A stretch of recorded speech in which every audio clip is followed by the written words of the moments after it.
اے اللہ اس نوجوان کو دین کا فہم عطا کر، تفقہ عطا کر۔ تفقہ کیا ہے؟ دین کی گہرائی میں اترنا، احکام کی حکمتیں معلوم ہو جائے۔ اس کی حکمت کیا ہے؟ مختلف احکام کے درمیان حکیمانہ ربط کیا ہے، تعلق کیا ہے، ان میں سے اہم شے کیا ہے، کم تر اہم کیا ہے۔ یہ ساری کیفیات جو ہیں یہ تفقہ ہے۔ ورنہ ہوتا کیا ہے؟ وہی جو حضرت مسیح نے فرمایا تھا یہودی علماء کے بارے میں کہ تم مچھر چھانتے رہتے ہو اور سموچے اونٹ نکل جاتے ہو۔ ہمارے ہاں کیا ہوگا؟ پائچہ جو ہے وہ ٹخنے سے اوپر ہوگا، چاہے سودی کاروبار میں ملوث ہے، سارا اپنا وجود، وہ حرام خوری کی انتہا ہو رہی ہے، لیکن پائچہ اونچا ہے گا۔ یہ مچھر چھان رہے ہیں اور سموچے اونٹ نکل رہے ہیں۔ یہی معاملہ ہو جاتا ہے جب کسی بھی مذہبی طبقے کے اندر زوال آتا ہے، تفقہ نہیں رہتا۔ اسی پر پھپتی چستی ہے اصل میں مولانا روم نے۔ ماز قرآن مغزہ برداشتیں استخاں پیشے سگاں انداختیں۔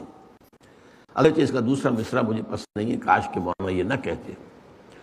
ہمیں معلوم ہے کہ تاریخ اسلام کے دوران یہ دو طبقے جو تھے صاحب علم یا جو بھی لوگ تھے جن کی حیثیت ہوتی تھی دینی اعتبار سے، ایک فقہا، مفتی حضرات، مفتی قاضی، یہ فقہا میں سے ہوتے تھے۔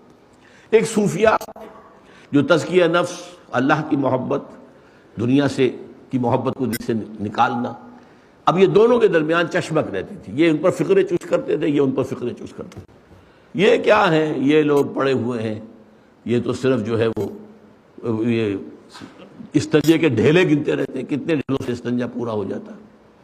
وہ کہتے ہیں یہ اپنے خیال میں اللہ کی محبت میں انہیں الف کا نام بے تو آتی نہیں، فقہ کے فلاں مسئلہ تو معلوم نہیں۔ تو بہرحال تفقہ جو ہے وہ ہے دین کا گہرا فہم۔ اور تعویل کسے کہتے ہیں؟ تعویل کے مقابلے میں لفظ آتا ہے تفسیر۔ تفسیر کیا ہے؟ تفسیر ہوتا ہے انڈیویجول الفاظ کے حوالے سے غور و فکر۔ قرآن کا یہ لفظ کیا ہے، اس کا مادہ کیا ہے، پھر یہ کس باب میں آیا ہے، اس کے اندر کوئی تعلیل ہوئی ہے یا نہیں ہوئی ہے، تعلیل ہوئی ہے تو کیا ہوئی ہے، یہ جو نحوی جو اس کی جو کنسٹرکشن ہے اس میں کس جگہ پر ہے، یہ مبتدا ہے، خبر ہے، کیا ہے، یہ ساری بحث جو ہے یہ تفسیر میں ہوگی۔ ایک ہوتی ہے تعویل، کسی شے کے اصل مدعا اور مقصود تک پہنچنا۔ تو تفسیر ایک ذریعہ ہے، تفسیر مقصود نہیں ہے۔ مقصود تو یہ ہے کہ اس کلام کا جو اصل مدعا ہے، جو اصل موضوع ہے، جو اس کا حاصل ہے، جو اس کا گودا ہے، وہ حاصل کیا جائے۔ یہ ہے وہ بات جو کہی مولانا روم نے کہ ماز قرآن مغزہ برداشتیں استخاں پیشے سڑنا انداختیں۔ بس یہ دوسرا مصرع مجھے پسند نہیں ہے، لیکن کیا کروں، سنانا پڑتا ہے۔ بہرحال یہ چند باتیں ہیں جو میں نے آج آپ کے سامنے رکھی۔ البتہ ایک مغالطے کا ازالہ ضروری ہے۔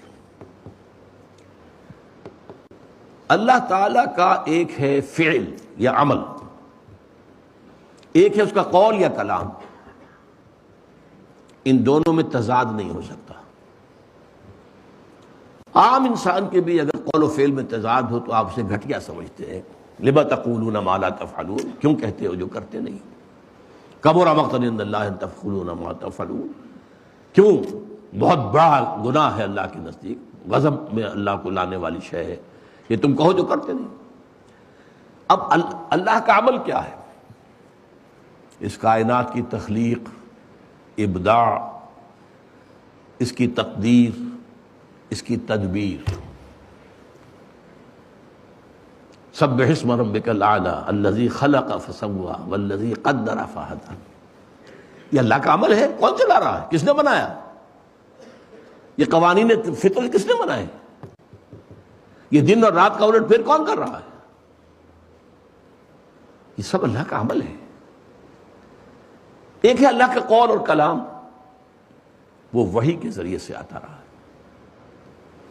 ان دونوں میں کوئی تضاد نہیں ہے۔